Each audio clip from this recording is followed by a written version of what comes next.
Most people are losing their minds before 8 a.m. Not dramatically, not visibly, quietly. They reach for the phone before their feet hit the floor. They scroll through other people's opinions before they've formed a single thought of their own. They let the algorithm decide what they feel before they've decided who they want to be.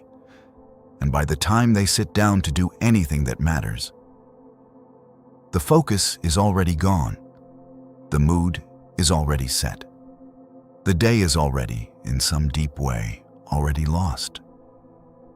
And here's what makes this so insidious. Most of those people would tell you they're fine. They're functional. They're coping. They get through the day. They show up. They perform. But performing is not the same as living deliberately. And getting through the day is not the same as commanding it.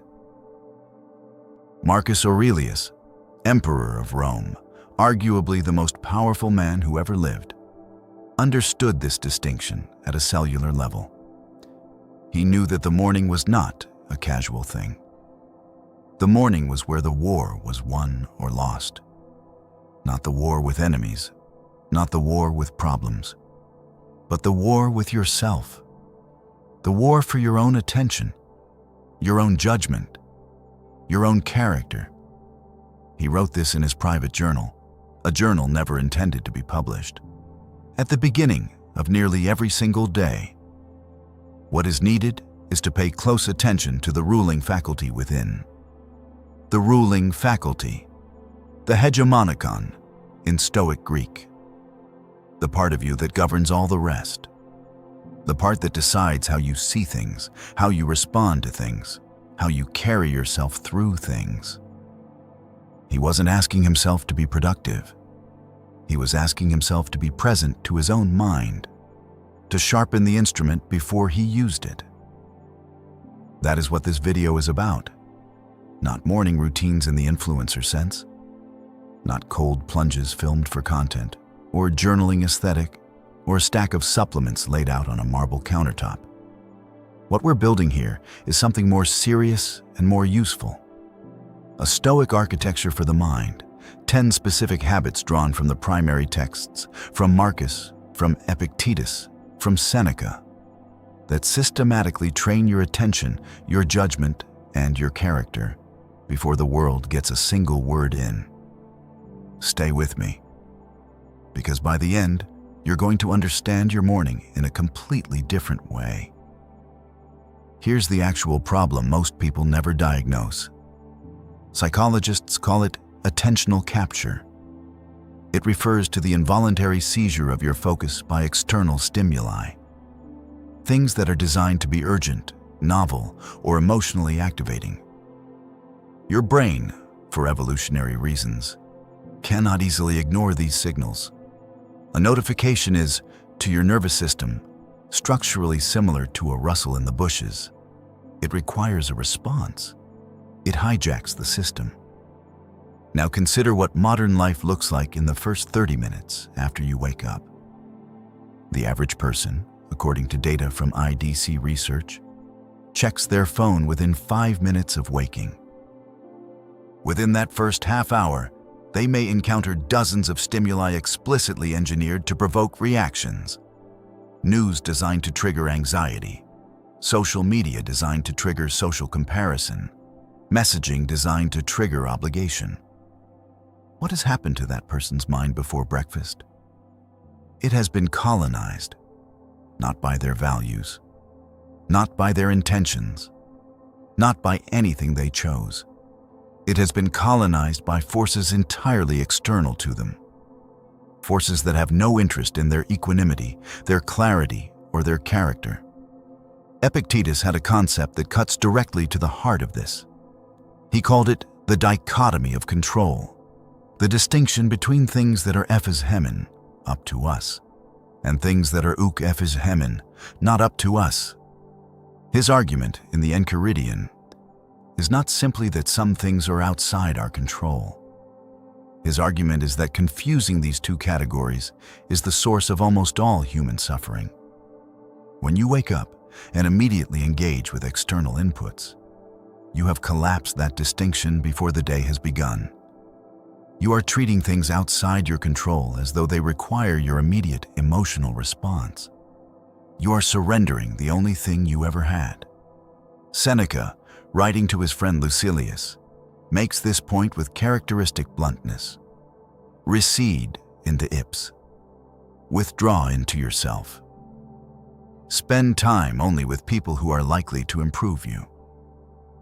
He was talking about the company you keep, but the principle extends directly to the content you consume and the mental environment you build. The Stoics were not pessimists about this.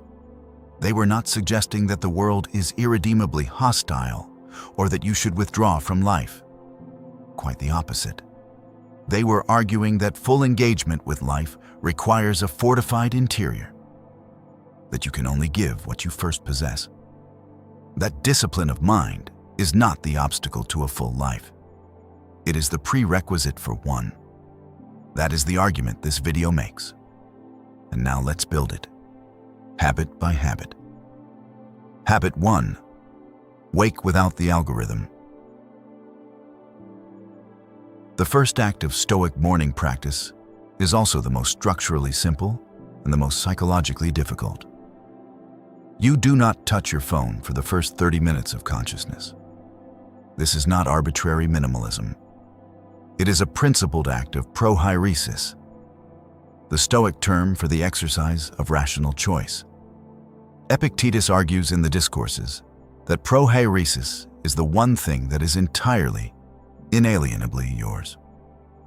Your physical body can be constrained, your circumstances can be controlled by others, but your faculty of choice, what you attend to, what you assent to, what you give energy to, that cannot be taken from you.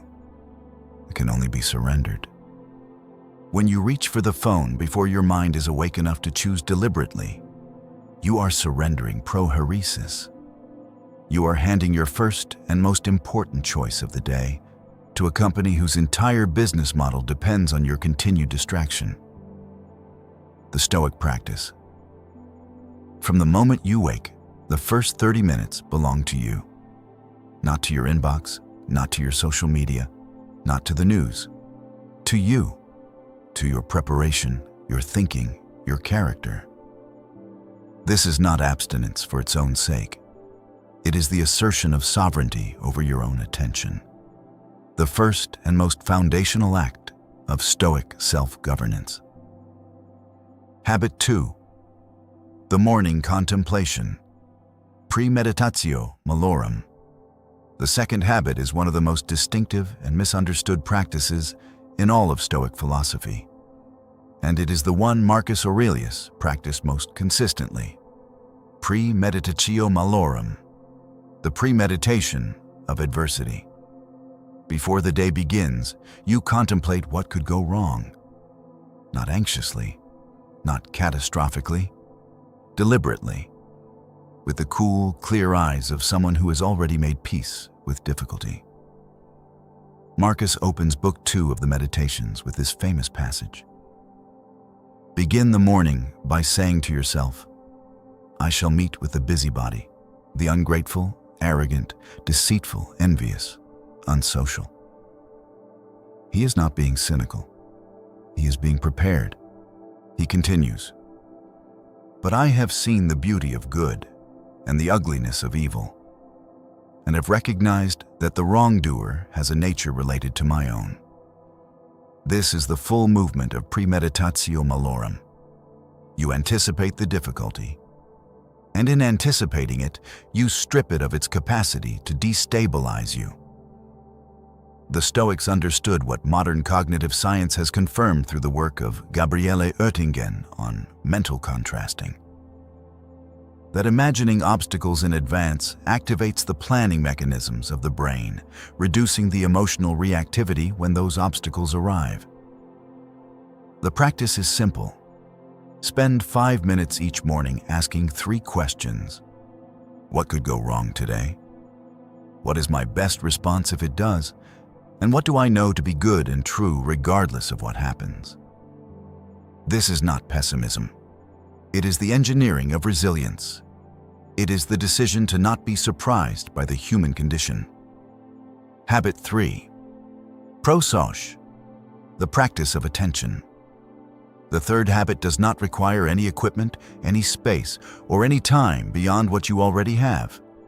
It requires only the deliberate cultivation of what the Stoics called procrastination, attention to yourself, watchfulness of the ruling faculty. Pierre Hadot, one of the great scholars of ancient philosophy, describes procrastination as the fundamental Stoic spiritual attitude. It is the ongoing vigilance by which you observe your own impressions, what the Stoics called phantasiae, before you assent to them, before you react to them, before you let them determine your behavior. The morning practice of procrastination looks like this. Before you engage with anything external, you sit. 5 minutes is sufficient, and you observe your own mental state. What impressions arose upon waking? What assumptions am I carrying into this day? What emotions are already present, and where did they come from? You are not trying to change what you find. You are trying to see it clearly, because the Stoics argued that distorted behavior always follows from distorted perception, and that the moment you can name what you are perceiving, you have already begun to regain governance over your response. This is not meditation in the popular sense, though it shares structural similarities. It is more precise than that. It is the philosopher's act of self-examination. Socrates' dictum that the unexamined life is not worth living, translated into a 5-minute daily practice. Habit 4. Read from the source. The fourth habit is this. Before you read anything current, read something ancient, and not summaries, not listicles, not commentary. The primary texts themselves. This matters for reasons that go beyond the obvious value of philosophical wisdom. It matters because of what it does to your cognitive register before the day begins. Seneca writes in Letter 1 to Lucilius, "Dum differtur vita transcurrit." While we delay, life passes. He is urging Lucilius to claim his time, to stop letting the urgent crowd out the important, to read, to think, to build interior life. The habit is modest. 2 pages of Marcus Aurelius, a single letter from Seneca, 10 paragraphs from the Enchiridion. The volume does not matter. What matters is the quality of attention it demands and the quality of thinking it models. Because here is what the primary Stoic texts do that almost no other content does. They model the act of thinking honestly about difficult things. Marcus writes to himself with a brutal, unsparing clarity that you will not find anywhere on the internet.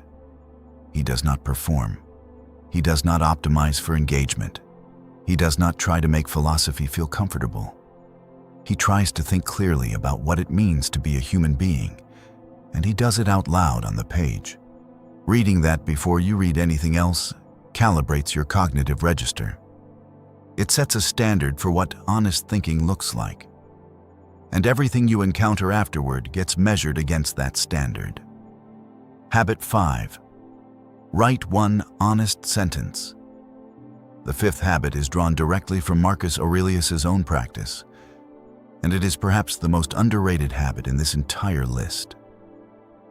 You write one sentence, one single honest sentence, about what you are actually trying to be today. Not a goal, not a to-do item, not an intention written in aspirational language designed to make you feel good about yourself. One sentence about the character you are attempting to exercise on this specific day. Marcus does this repeatedly across the meditations. Practice the virtues which you can show.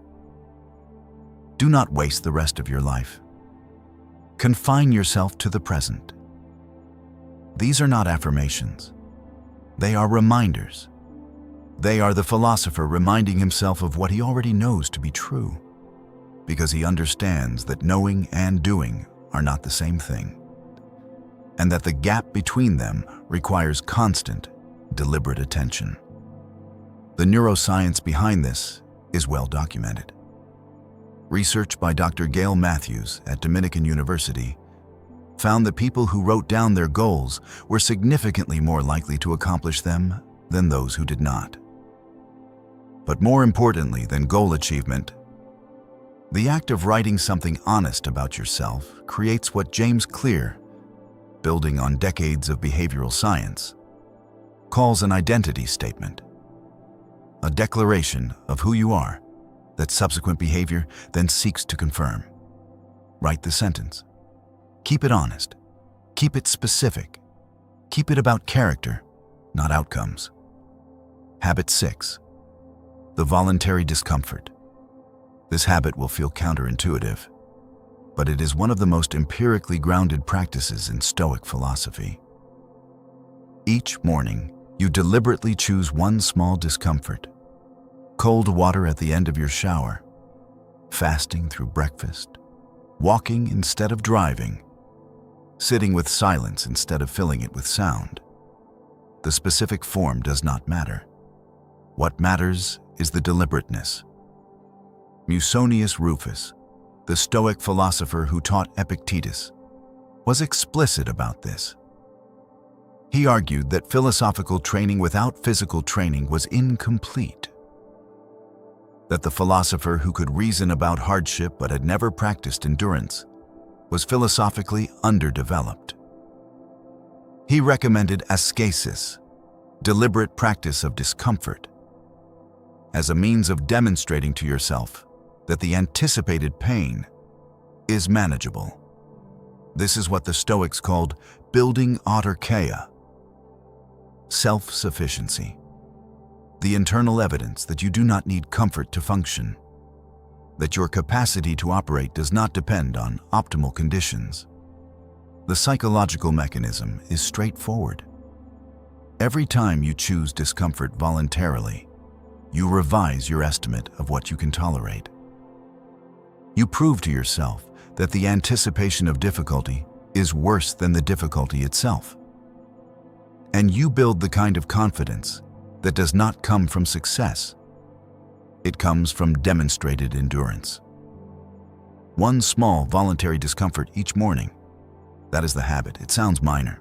Over time, it rewires everything. Habit 7. Formulate your one governing task. The 7th habit is this. Before the day begins, you identify the single task that matters most today, and you do it first. This is not time management advice in the conventional sense. It is an application of Stoic clarity about value. Specifically, the Stoic insistence on distinguishing between what is preferred and what is essential. The Stoics called the good things of life preferred indifference. Things like health, wealth, reputation that are worth pursuing, but are not in themselves the substance of a good life. The substance of a good life is virtue, the exercise of wisdom, justice, courage, and temperance in whatever circumstances you find yourself. Applied to the morning, this means identifying not the task that feels most urgent. Urgency is almost always externally imposed, but the task that your own judgment identifies as most aligned with what you are actually trying to build. Seneca makes this distinction throughout his letters. He is relentlessly suspicious of busyness. He writes to Lucilius that to be everywhere is to be nowhere. He argues that the person who pursues many things without hierarchy is not productive. They are scattered, and scattering is a form of self-abandonment. The practice. Each morning, before you open your task list or your calendar, you ask a single question. If today were all I had, what would be worth doing? The answer to that question governs everything else. Habit 8. Speak to yourself as a philosopher. The 8th habit is internal, invisible, and enormously powerful. You begin monitoring the quality of your own self-talk before the day begins. Epictetus, who was born into slavery and spent his life developing one of the most rigorous philosophies of human freedom ever articulated, identified this as the central battleground of the examined life. He argued in the Discourses that your emotional experience is not produced by events. It is produced by your judgments about events, by what you tell yourself those events mean. He writes, "Men are disturbed not by things, but by their opinions about things." This is not a simple positive thinking exhortation. It is a precise philosophical claim about the structure of human suffering. The morning practice is this. As you move through the first hour of the day, you listen to the narration running in your own mind. When you notice a judgment about yourself, about the day, about what is possible, you pause and ask, is this judgment accurate? Is this based on what I can observe, or on fear? Is this the voice of my reasoning faculty, or the voice of habit? This is what Epictetus calls epoch, the suspension of assent. The refusal to be governed by your first impression, the deliberate pause between perception and response. It is not easy. It requires practice, but it is available to every person in every circumstance. And it is, Epictetus argues, the most consequential skill a human being can develop. Habit 9. Express gratitude without sentiment. The ninth habit is gratitude. But not the performative, positive psychology version that has become culturally ubiquitous. Stoic gratitude is something harder, stranger, and more useful. Marcus Aurelius, in Book 1 of the Meditations, spends 36 paragraphs cataloging everything he is grateful for from specific people in his life. He thanks his grandfather for teaching him gentleness, his mother for teaching him simplicity, his tutor for teaching him that privilege requires accountability.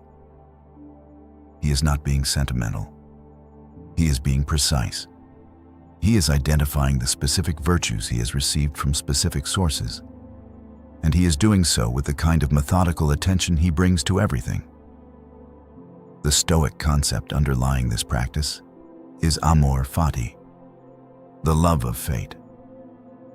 Not the passive acceptance of fate, but the active embrace of what has been given. The recognition that the raw material of your life, including its difficulties, its losses, its limitations, is the material from which character is built. The morning practice. Name 3 specific things, not categories, things, that exist in your life right now that you did not earn and could not have manufactured. Then ask, what virtue does this make available to me?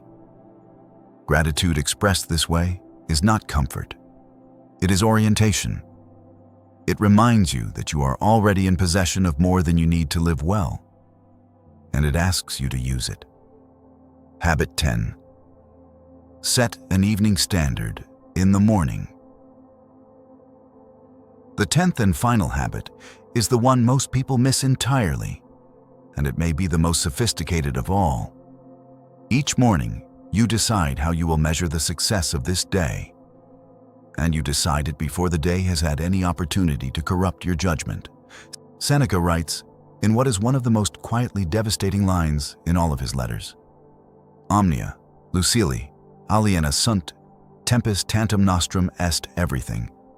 Lucilius is foreign to us. Time alone is ours. The question that follows from this is not, how much can I accomplish? It is, what am I actually measuring? What does it mean for this day to have been well lived? If you do not answer this in the morning, deliberately from your own values, from your own judgment, the world will answer it for you. You will measure the day by how many emails you cleared, how many likes you received, how much you earned, how much you produced. You will measure it by the metrics of other people's expectations. The Stoic morning habit is to set your own standard, specifically, in writing if possible, What does it mean to have exercised wisdom today? To have acted justly today? To have been courageous today? To have maintained temperance today? These are not abstract questions. They have specific answers in the context of your specific life.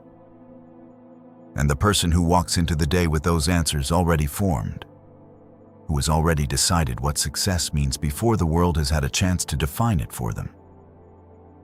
That person is not reactive. That person is governed. That person is, in the fullest Stoic sense of the word, free.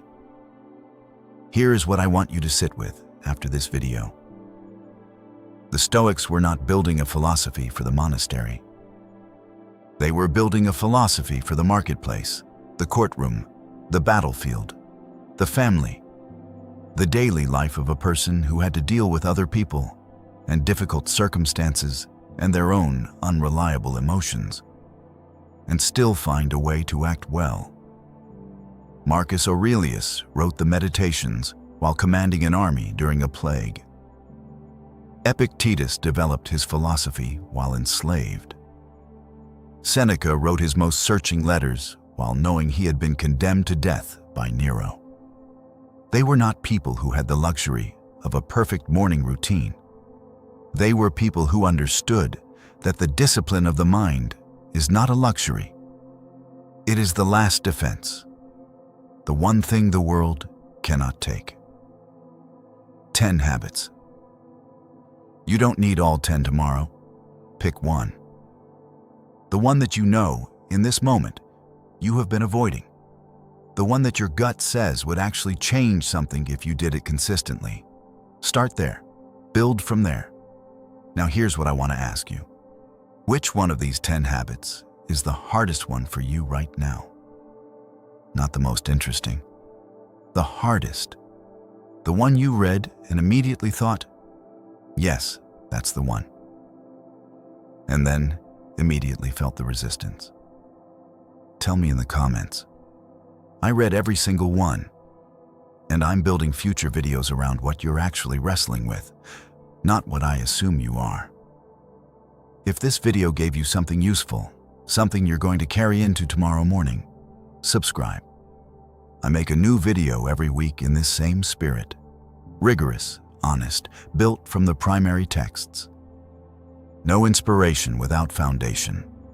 And if you've been watching this channel for a while and there's a Stoic topic you want me to go deep on, a specific text, a specific philosopher, a specific challenge in your life you think Stoicism might speak to, comment that too. This channel is a conversation, not a lecture. This is Stoic Mindshift. This is the work. I'll see you in the next one.